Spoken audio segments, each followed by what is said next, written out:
What kind of power could stop every wind on earth and silence the seas into absolute stillness? Who is the angel described in ancient prophecy, standing at the four corners of the world, chains in hand, holding back forces that could tear the planet apart? Why did he halt the breath of the earth, and what was he waiting for before unleashing it again? In this video, we'll reveal the vision from the Book of Revelation, explore the deeper meaning behind the angel's act, and trace how cultures across the world have told similar stories of guardians who control the elements. There are moments in history, real or imagined, that feel like the entire earth has stopped breathing. No sound of waves breaking against the shore, no whisper of wind across the fields, no creak of trees swaying in the breeze. Just an unsettling silence that makes your heart beat louder in your ears. Sailors throughout the ages have told stories of strange stillness at sea, of days when the ocean lay flat like a polished sheet of glass. And in those stories, this stillness was never a good sign. For in the ancient mind, when nature itself paused, it meant something greater was at work, something watching, waiting, holding the world in its grip. Now imagine standing at the edge of a vast shoreline during such a moment. The tide is frozen mid-breath, the gulls that usually wheel overhead have vanished, and the air feels thick, as if weighed down by an unseen hand. On the horizon, a strange figure stands, not walking, not flying, but fixed in place as if anchored between the sky and the sea. His presence bends the scene around him, like heat shimmering in the desert. He holds in his grasp heavy chains, and though there is nothing physical bound by them, you can feel the tension in the air, the pull of forces being restrained. This, according to one of the most mysterious visions in the Bible, is the work of the angel who chained the winds and silenced the seas.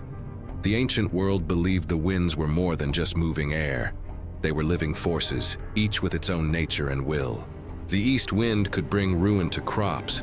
The west wind could carry storms.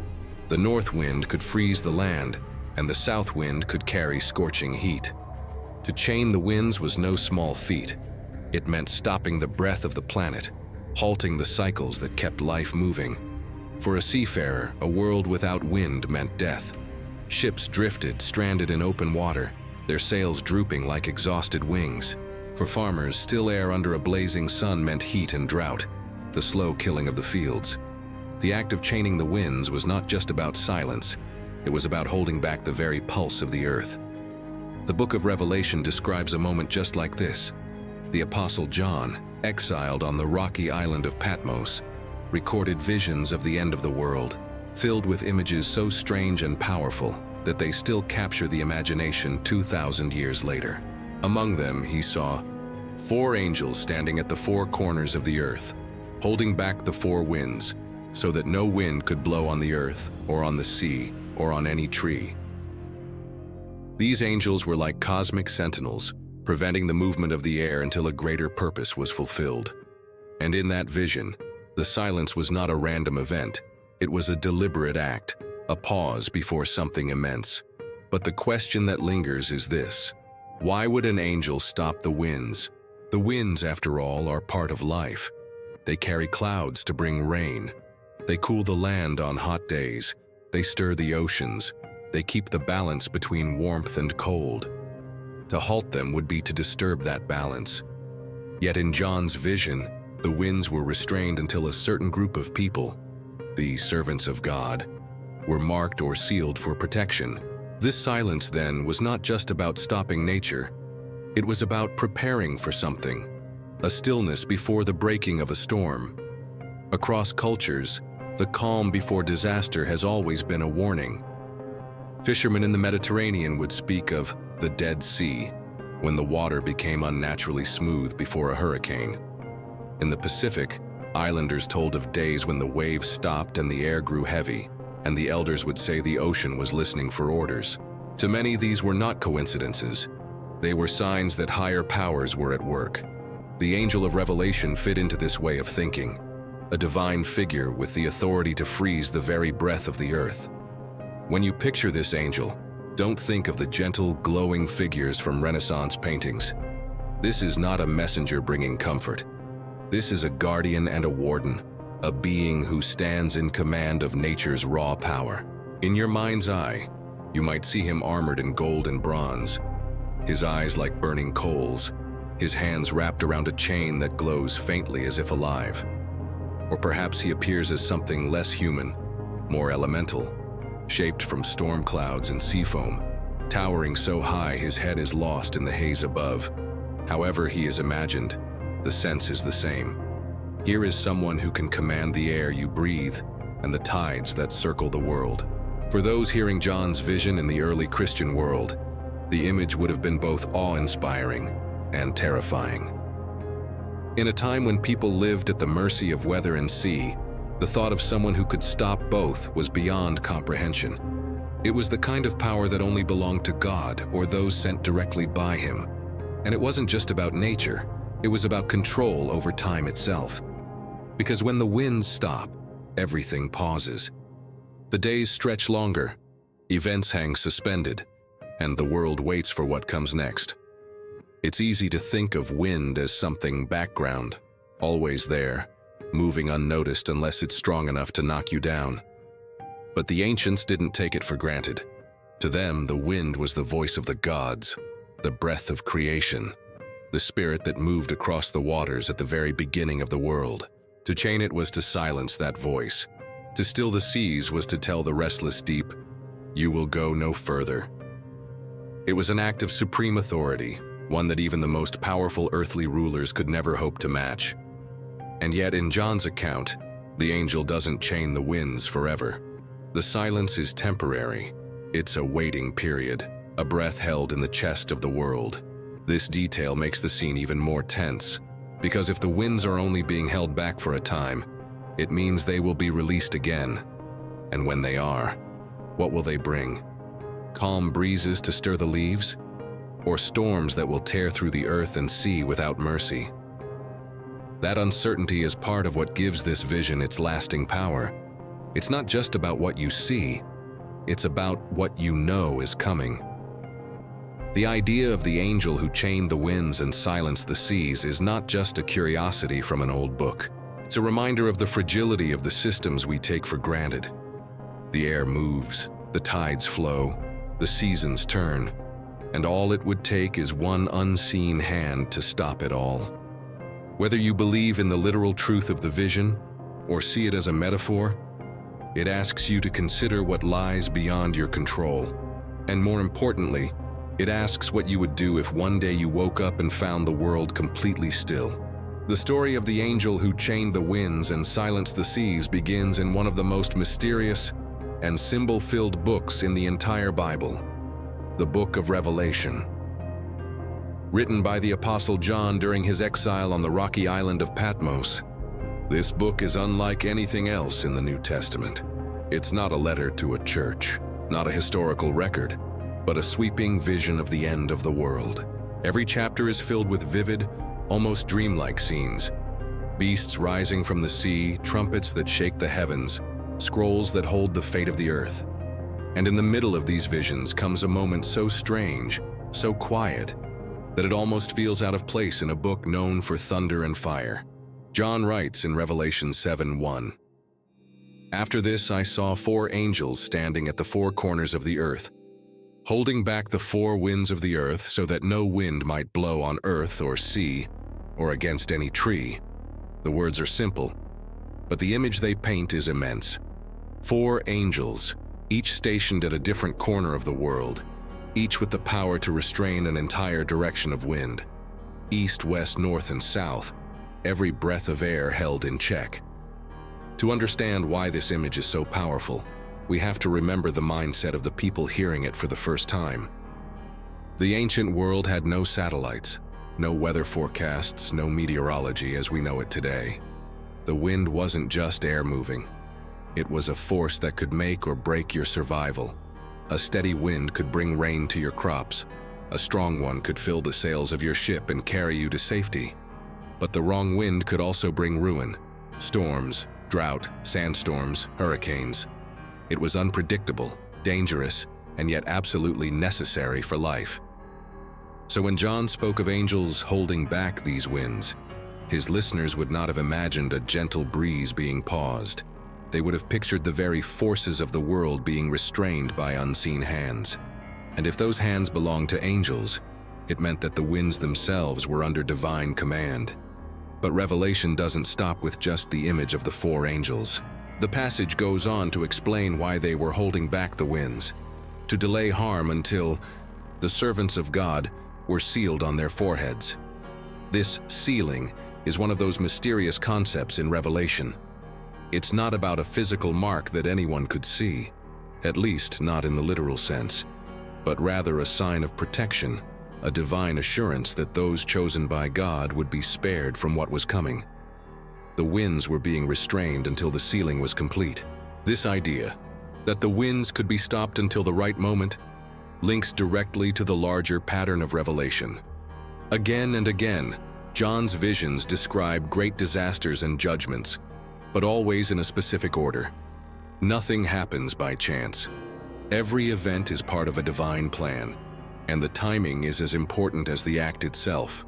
Holding back the winds wasn't just about preventing destruction. It was about waiting until the appointed time, when everything was ready for the next stage of the prophecy.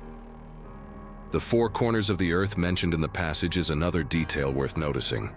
Today we know the earth is a sphere, but in ancient times this phrase didn't mean people thought the world was flat like a board. It was simply a way of describing the whole world, the idea that these angels were stationed in every direction, covering the entire globe. In other words, no wind from any part of the world could move without their permission. For believers at the time, this was a powerful reassurance. The chaos of storms, the terror of unexpected disasters, these were not random. They were not beyond God's control. Even the wind, invisible and untouchable, could be stopped if He willed it. And for those who feared the coming judgments described in Revelation, this scene showed that God could also pause those forces, giving time for His people to be prepared. But there's something else in this verse that makes it unforgettable, the strange silence it implies. Revelation is a book filled with sound, trumpets, thunder, voices like rushing waters, the roar of great multitudes. And yet here, everything stops. No wind means no waves crashing on the shore, no rustle of leaves in the trees, no clouds racing across the sky. For John's audience, who lived in a world where the wind was always moving, this kind of absolute stillness would have been eerie and unnatural. It would have felt like the breath of the world itself had been stolen away. This isn't the only place in the Bible where God or His messengers control the wind and sea. In the Old Testament, we read about God parting the Red Sea for the Israelites, an act accompanied by a strong east wind. The prophet Jonah's story begins with God sending a great wind to stir up a storm, forcing Jonah's ship to a halt. In the New Testament, Jesus Himself commands the wind and waves to be still during a violent storm on the Sea of Galilee, and they obey instantly. These moments aren't random. They all point to a consistent idea. Nature is not beyond divine authority. The four angels of Revelation fit into this same tradition, but their role is unique. They are not simply bringing a storm or calming one. They are holding back all winds from every direction across the whole world. It's not just a local miracle. It's a global pause, a moment where every living thing feels the same stillness. And unlike the storms of Jonah or the Sea of Galilee, this stillness isn't about rescue in the moment. It's about preparation for something much bigger, something still to come. Some scholars interpret the four winds as representing more than just weather. In apocalyptic writing, winds can symbolize powerful spiritual or political forces, wars, invasions, plagues, or even the spread of ideas. Holding them back could mean delaying the events that would sweep across the earth, giving a final moment of calm before history's most violent upheavals. If that's the case, then the angel AS act is no T just about nature. It is about history itself being put on hold. And here's where the scene takes on a deeper meaning. If the winds are chaos, then the angel is the one standing between the world and that chaos. The silence is not an accident, it's protection, it's mercy. But mercy can't last forever. Eventually the winds will be released, and when they are, the events that follow will be unstoppable. For John, exiled and alone on Patmos, this vision must have been both terrifying and comforting. Terrifying because it meant unimaginable power was about to be unleashed. Comforting because it showed that nothing, no storm, no disaster, no empire, moved without God's command. The angel's chains were not made of iron or steel, but of divine authority. And as long as those chains held, the winds, both natural and symbolic, would remain still. That, as the heart of the scriptural backbone for the angel who chained the winds and silenced the seas. It is not just a single strange moment in an ancient book. It is a glimpse into a world where the forces we think of as untouchable are subject to the will of something greater. And whether you see it as literal prophecy or as a powerful metaphor, it is an image that stays in your mind. 4 angels at the edges of the earth, the air itself locked in place. The seas hushed into stillness, the whole planet holding its breath for what comes next. The scene of 4 angels holding back the winds is striking enough on its own.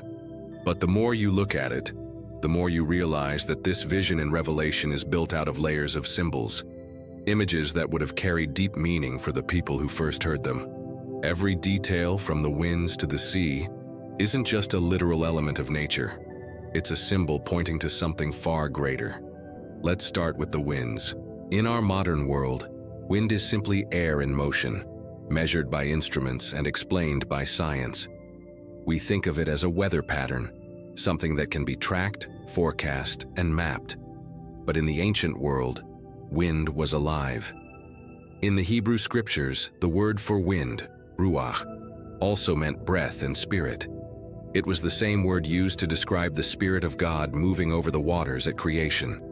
To speak of the wind was to speak of a force that could be both physical and spiritual. The 4 winds in Revelation represent more than air currents. They are directions: north, south, east, and west. And in ancient symbolism, the 4 directions stood for the entire earth. Holding back the 4 winds was the same as saying the entire world's forces were being restrained. But winds could also mean change, disruption, and destruction. They could carry storms and armies. In prophetic literature, winds are often used to describe great sweeping events that shake nations and topple kingdoms. The prophet Jeremiah speaks of a boiling pot being tipped toward Israel from the north, with the north wind bringing disaster. Daniel's visions describe the 4 winds stirring up a great sea, from which monstrous beasts emerge, symbols of empires rising and falling. So when Revelation speaks of 4 angels holding back the 4 winds, it's not just about stopping the breeze, it's about halting the very engines of change, the powers that move history. It's about pressing pause on the forces that could tear the world apart. The winds here are the breath of war, the whisper of famine, the shout of rebellion, the howl of nature unleashed. The angel doesn't simply calm them, he chains them, restrains them, keeps them in check until the right moment comes. Then there's the sea. To us, the sea is a place of travel, trade, and beauty. We think of sandy beaches, rolling waves, and the vast blue horizon. But in the Bible and in much of the ancient Near East, the sea was not a friendly place. It was the great unknown, the chaotic deep. In Hebrew thought, the sea was often associated with danger and death. It was the home of the Leviathan, the sea monster that symbolized chaos itself. In Babylonian myth, the god Marduk had to slay the sea goddess Tiamat to bring order to the world. In Egyptian stories, the sea could swallow armies whole, as when the waters of the Red Sea came crashing down on Pharaoh's chariots. When John describes the sea being silenced, it's more than just a calm ocean. It's the taming of chaos. The sea was unpredictable, untamable, a force that reminded humanity how small and powerless they really were. In the vision, when the angel silences the sea, it's a sign that even the most uncontrollable forces of creation are subject to divine command. No wave moves unless allowed. No tide rises without permission. And yet there's more. In apocalyptic imagery, the sea can also symbolize the nations of the world. Revelation later describes a beast rising out of the sea, representing a powerful, world-shaking empire. In this way, the sea isn't just nature. It's humanity's restless, stormy existence. Silencing it means halting the movements of nations, freezing history at a single point. It's a moment when all noise, both natural and political, vanishes, leaving only stillness. The combination of wind and sea in this vision is deliberate. The wind drives the sea, stirs the waves, carries storms across the waters. By chaining the winds and silencing the seas together, the angel is effectively shutting down the two most visible forces of motion on the earth. To ancient listeners, this would have felt like the entire world had been locked in place. It's an image of total control. Control that no human king, no empire, no army could ever hope to have. Only the divine could command the breath of the world and the heart of the deep. And this is where the idea of divine authority becomes clear. Throughout the Bible, God's authority over nature is a recurring theme. In the Psalms, God rides on the wings of the wind. In Job, God speaks of setting boundaries for the sea, saying, "This far you may come and no farther. Here is where your proud waves halt." When Jesus calms the storm in the Gospels, his disciples are astonished and ask, "Who is this, that even the wind and waves obey him?" These moments are meant to show that creation is not independent of its creator. It is responsive, obedient, and ultimately powerless to resist his will. In Revelation, the angel who chains the winds and silences the seas is acting under that same authority. The angel does not control these forces because of personal power, but because he has been given permission by the one who made them. The angel is a servant, carrying out orders, standing guard until the right moment. This is important because it means the stillness is not an accident. It is not a natural phenomenon. It is a deliberate act with a specific purpose. The symbolism also carries a message about timing. In the vision, the winds are not destroyed, and the sea is not dried up. They are simply held back. That means their release is inevitable. The pause is temporary. This builds a sense of anticipation and tension. It's like the hush in a theater before the curtain rises, or the stillness in the air before a storm breaks. The silence is a warning that something is coming, and when it comes, it will be unstoppable. For the early Christian audience of Revelation, living under the shadow of the Roman Empire, this vision would have been rich with meaning. The wind could symbolize the spread of war or rebellion, the sea the surge of imperial power. To hear that these forces were being held back until God's people were sealed was a reassurance that nothing, no matter how vast or terrifying, would move without divine timing. Even the empire that ruled the known world was, in the end, just another wave waiting for permission to rise. And for us today, the symbolism still speaks. The winds and seas are the things we cannot control, the forces in life that seem too big, too unpredictable, too chaotic to manage. We can predict storms, but we can't stop them. We can steer ships, but we can't command the ocean. The angel's act reminds us that beyond our control, there is a greater hand at work, one that can still even the mightiest forces in the world. The power of this vision lies in its contrast. On one hand, you have the raw, untamed energy of wind and sea, symbols of change, chaos, and unstoppable movement. On the other, you have the quiet, unshakable authority of the one who commands them to be still. In that contrast, the vision gives a picture of ultimate power, not the power to create chaos, but the power to withhold it, to delay it, to say not yet when the world is ready to break. The angel who chained the winds and silenced the seas is more than a figure in an old prophecy. He is a living symbol of divine control over both the seen and unseen forces of our world. And in the stillness he creates, we find both an eerie warning and a strange comfort. Because if the winds can be chained and the seas silenced, then nothing, not even the chaos we fear most, is beyond the reach of the one who holds them. When people read the vision of the angel who chained the winds and silenced the seas, they often walk away with very different understandings of what it means. Some see it as a future event that will literally happen exactly as described. Others believe it's a symbolic scene, meant to point to something deeper, something spiritual, political, or even personal.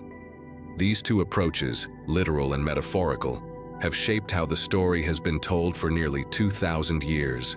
The literal interpretation is the simplest to grasp, and for many, the most dramatic. In this view, the vision describes a real, physical moment that will happen on Earth.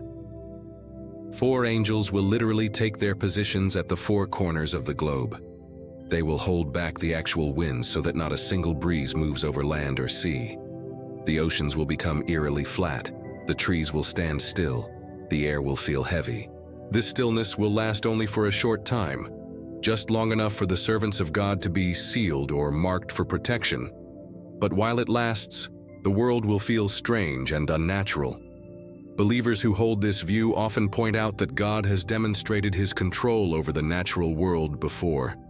The parting of the Red Sea in Exodus, the stilling of the storm by Jesus in the Gospels, these are seen as precedents for God altering the forces of nature in spectacular ways. If he could stop the sun for Joshua in the Old Testament, they argue, why would not he be able to stop the winds for a moment in history's final chapter? For those who see the Bible's prophecies as events that will unfold exactly as written, the angel's act is simply another example of divine intervention on a global scale. But others take a metaphorical approach, seeing the winds not as literal air currents, but as symbols for greater forces. In biblical prophecy, winds often represent events that sweep across the earth: wars, invasions, plagues, revolutions. The 4 winds in this reading are the 4 directions from which trouble can come, representing all the destructive powers that could be unleashed on humanity. To hold them back is to delay these disasters, to pause history before a wave of chaos and judgment begins. This metaphorical view draws on other parts of the Bible, where similar language is clearly symbolic. The prophet Daniel, for example, describes the 4 winds stirring up the great sea, from which 4 beasts emerge, beasts that are later explained as symbols of kingdoms and empires. In this kind of prophetic language, wind and sea are not just weather, they are the movements of nations and the tides of history. In that light, the angel Is act in Revelation becomes a vision of God restraining the world's most dangerous powers until his chosen people are ready. There is also a spiritual interpretation that focuses less on the world stage and more on the human soul. In this view, the winds represent spiritual turmoil, temptations, doubts, fears, and trials that can sweep over a person's life like a storm. The angel holding back the winds is a picture of God, giving his people a moment of peace before a time of great testing. The sealing in this case is a sign of spiritual preparation when believers are strengthened in faith so they can withstand whatever storms come next. This interpretation is often found in sermons or devotional writings, where the focus is on applying the vision to personal experience rather than predicting world events. Some scholars blend these approaches, suggesting that the vision may have layers of meaning. It could describe a literal event at the end of time, but also serve as a symbolic picture of God's authority over all forces, both natural and spiritual. This layered reading fits with the style of Revelation, which often presents images that seem to work on multiple levels at once. The beasts, the seals, the trumpets, all can be read as both real events and symbols of deeper truths. The angel holding back the winds could be no different. There's also the question of timing. In the vision, the winds are held back until the servants of God are sealed. This detail suggests that the act is temporary, which adds to the debate. A literal pause in global wind patterns might be physically possible only for a short time before nature would be thrown into chaos. In a symbolic sense, however, the pause could represent any length of time, a generation, a decade, or even just a few symbolic moments in the grand sweep of prophecy. Another intriguing interpretation comes from those who connect the vision to political history. In the 1st century, when Revelation was written, the Roman Empire was the dominant power in the Mediterranean world. Some early Christians believed that God was restraining certain events, such as wars or uprisings, that would eventually bring about the empire's collapse. In this reading, the 4 winds could be the forces that would eventually sweep away Rome's rule, but they were being held back until the right time. The sealing of God's servants might then represent the gathering and strengthening of the early church before persecution intensified. There are even interpretations that link the four winds to angelic hierarchy in ancient Jewish tradition.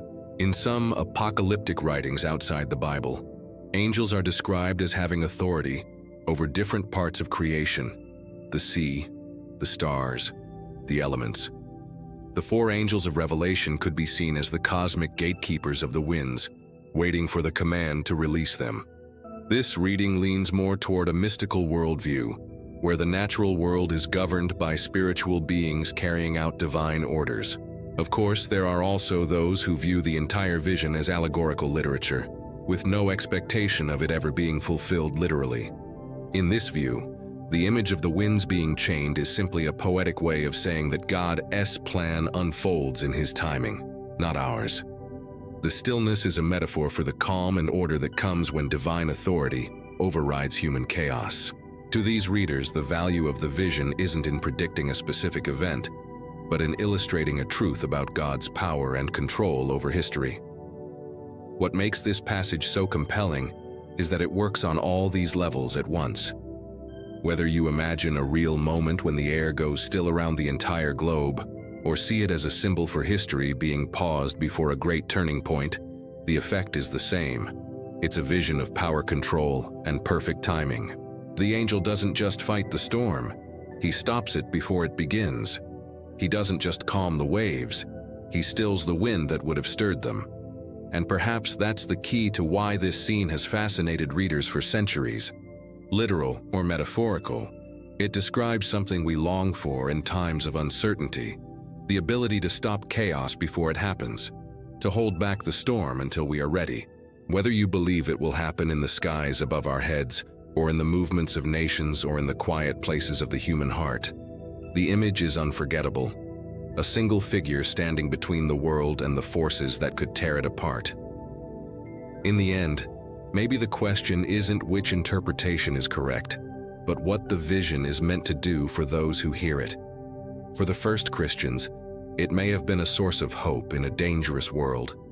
For us today, it can still serve that purpose. Whether the winds are real or symbolic, whether the sea is water or a metaphor for humanity's restless nature, the point remains: they are not beyond control. And in that truth lies both warning and comfort. The image of the angel who chains the winds and silences the seas is powerful, but it's not unique to the book of Revelation. Across the world's myths, religions, and ancient stories, there are countless tales of supernatural beings who guard, restrain, or command the elements. The details change from culture to culture, but the core idea is the same. Nature is alive with forces that can be unleashed or restrained by higher powers, and those powers are often personified as guardians. In the ancient Mesopotamian world, the winds were not just air, they were divine messengers and warriors. The god Enlil, one of the chief deities in Sumerian myth, was known as the Lord of the Air and Lord of the Winds. He had the authority to stir up storms or bring calm. Myths tell of Enlil using the winds as weapons against his enemies, or locking them away when peace was needed. The idea of winds being held back would have been familiar to people in this region, where the unpredictable desert storms could bring sudden devastation. In this sense, Revelation's angel is part of a much older tradition where controlling the wind meant controlling fate itself. In Greek mythology, the winds were personified as the anemoi, four wind gods, each tied to a cardinal direction. Boreas brought the cold north wind, Notus carried the hot south wind, Eurus the unpredictable east wind, and Zephyrus the gentle west wind. The Greeks imagined that the great god Aeolus was the keeper of all these winds. In Homer's Odyssey, Aeolus gives Odysseus a leather bag containing all the winds except the one that would carry him home. When the bag is opened at the wrong time, the winds burst out, scattering his ship and prolonging his journey. This story of winds being stored and released at will is strikingly similar to Revelation's image of angels holding back the four winds until the appointed moment. The Hindu tradition also has a figure tied to the control of air and storms: Vayu, the god of wind. Vayu is described as both gentle and fierce, capable of carrying life-giving breezes, but also unleashing tempests that could uproot trees and sink ships. In certain stories, divine intervention is needed to restrain Vayu's destructive power. The concept that such forces can be bound, calmed, or summoned is woven deeply into Hindu cosmology, where the balance of the elements is essential to maintaining order in the universe. In Norse mythology, the sea and the winds are bound up with the gods' struggles against chaos. Aegir, the god of the sea, was both feared and respected by the Vikings. He could be a generous host, offering safe passage and bounty from the ocean, or he could summon storms to sink ships without warning. The winds were also linked to the giant Hresvelgr, who took the form of an eagle and created gusts with his beating wings. These beings were not always benevolent. Sometimes they needed to be appeased, other times restrained. The Norse understood that the ocean and sky were realms of power that no mortal could truly master, much like the biblical vision's depiction of winds and seas obeying only divine command. Moving into the Pacific Islands, we find myths where winds are literally trapped and tied down. In certain Polynesian legends, the hero Maui is said to have captured the winds to help his people. He would bind the strongest and most dangerous gusts, allowing only the gentler winds to blow.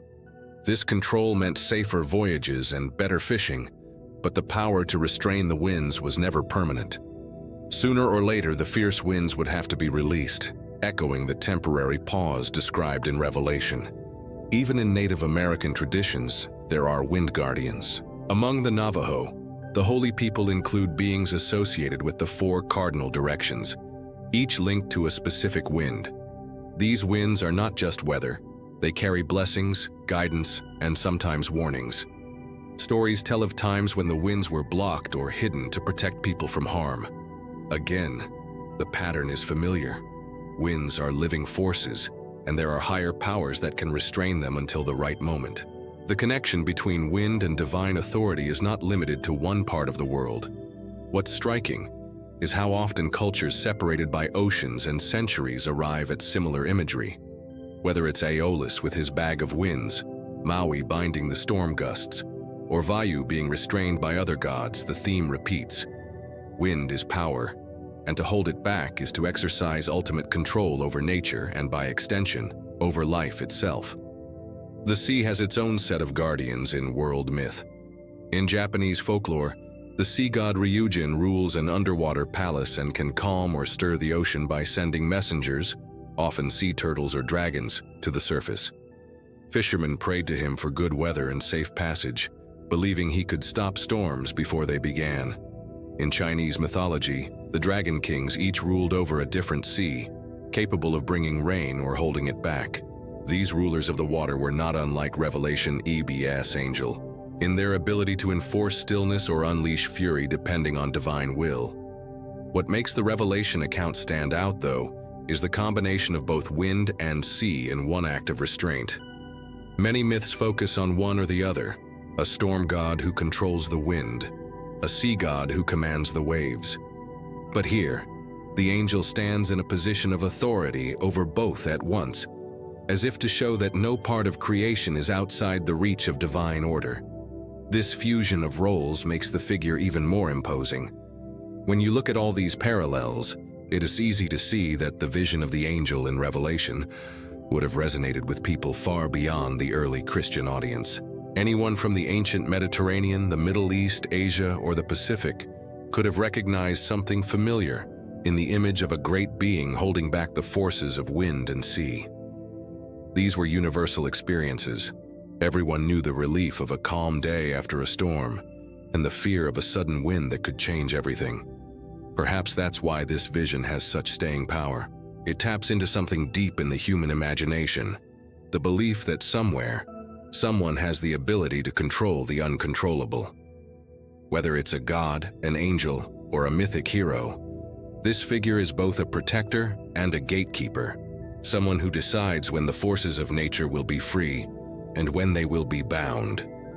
And in Revelation, that decision isn't random. The winds and seas are restrained for a reason and for a time. That detail, purpose and timing, brings the vision out of the realm of myth and into the heart of prophecy. It's not just about showing power. It's about preparing the world for what comes next. The vision of the angel who chained the winds and silenced the seas is more than just an ancient image buried in the pages of Revelation. It is a scene that still speaks to us today, even in a world that measures wind speeds with satellites and predicts ocean tides with mathematical precision. Because beneath its supernatural drama lies a truth that has always been part of the human experience. The forces that shape our lives, whether natural, political, or personal, are not entirely in our hands. We live in a time where control is a kind of obsession. We build machines to harness the wind for energy. We construct massive barriers to hold back the sea. We forecast storms days in advance. Yet no matter how advanced we become, we still find ourselves at the mercy of powers larger than us. A sudden hurricane, a global pandemic, an economic collapse, these are the modern equivalents of winds and seas rising without warning. They remind us that stability is fragile. In that way, the image of an angel restraining these forces feels strangely comforting. It suggests that chaos is not free to run wild. It is not a wild animal roaming without a leash. Even the most destructive powers we can imagine, the kind that move entire nations or shake the earth, are under watch, and they move only when permitted. Whether you see that watch as divine, cosmic, or simply the order of the universe, the effect is the same. Nothing is truly out of control. But there's another side to this comfort, and it's the part that can be unsettling. The winds in the vision are not destroyed. They are only held back. The sea is not tamed forever. It is merely quiet for a moment. This means the stillness is temporary. The pause has a purpose, and when that purpose is complete, the restraint will be lifted. In the story of Revelation, that release leads into events far more intense than anything before. The calm before the storm is not the end of the storm. It is the preparation for it. This is where the vision challenges us. In our own lives, we experience seasons of stillness, times when problems seem to pause, when the noise quiets down. It's tempting to think those moments will last forever, but often they are pauses meant for preparation. In Revelation, the winds are held back until the servants of God are sealed, marked, strengthened, made ready for what's coming. The stillness is a gift, but it's also a warning. Use this time well, because the pause will end. You don't have to be a believer to feel the weight of that lesson. In every life, there are sealing moments, times when we are meant to gather strength, learn, and prepare before a challenge. The quiet season before a career change, the calm before a health crisis, the peace before a relationship is tested. We may not see angels standing at the four corners of the earth, but we can recognize those rare moments when life holds its breath, giving us space to be ready. And then there is the silence itself. We live in a noisy world. Endless news updates, constant notifications, the hum of daily obligations. The idea of a planet with no wind, no waves, no rustling leaves feels alien to us. Yet there is something powerful in imagining that kind of quiet. In the vision, the silence is not emptiness, it is full of purpose. It's the kind of stillness that demands attention. In our own time, finding moments of quiet is harder than ever. But maybe that's why this image speaks so strongly. It reminds us that silence is not always a void. It can be the space where the most important work happens. There's also a global dimension to this vision that feels relevant now. The four winds in the ancient world represented the whole earth: north, south, east, west. In a way, they were a reminder that what happens in one part of the world affects the rest. The same is true today. A storm in one region can ripple through global supply chains. A political upheaval in one country can shift markets across oceans. The winds may not be literal, but they still connect us. And in a world that feels more interlinked than ever, the idea of a force capable of restraining global chaos is both fascinating and reassuring. From a spiritual perspective, the angels act as a declaration of sovereignty.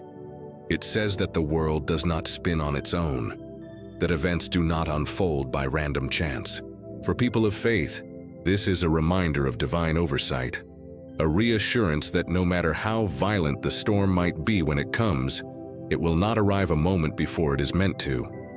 For those outside of faith, The image can still work as a metaphor for the unseen systems, balances and forces that keep chaos in check, at least for a time.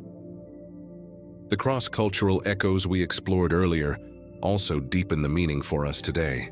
Whether it's Aeolus with his bag of winds, Maui binding the storms, or Ryujin calming the seas, humans across time and place have imagined figures who guard the balance of nature. These stories are not just about weather. They are about power, timing, and the fragile line between order and disorder. They remind us that there is always a gate between us and chaos, and that someone, or something, decides when it opens. And maybe that is the real invitation of this vision, to live as if the pause matters, to treat the still moments not as accidents, but as opportunities. If the winds are being held back in your life right now, maybe it's not just luck.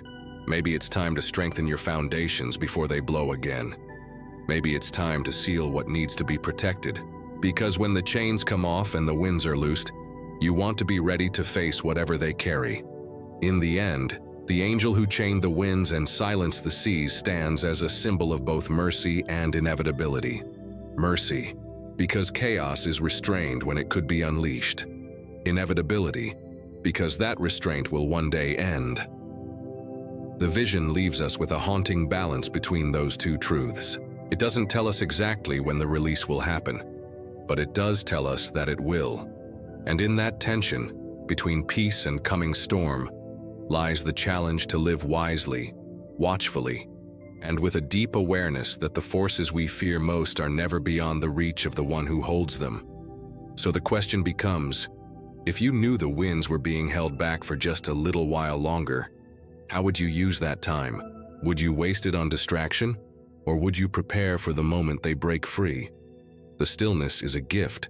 The release is a certainty. What you do in between, that is where your story is written.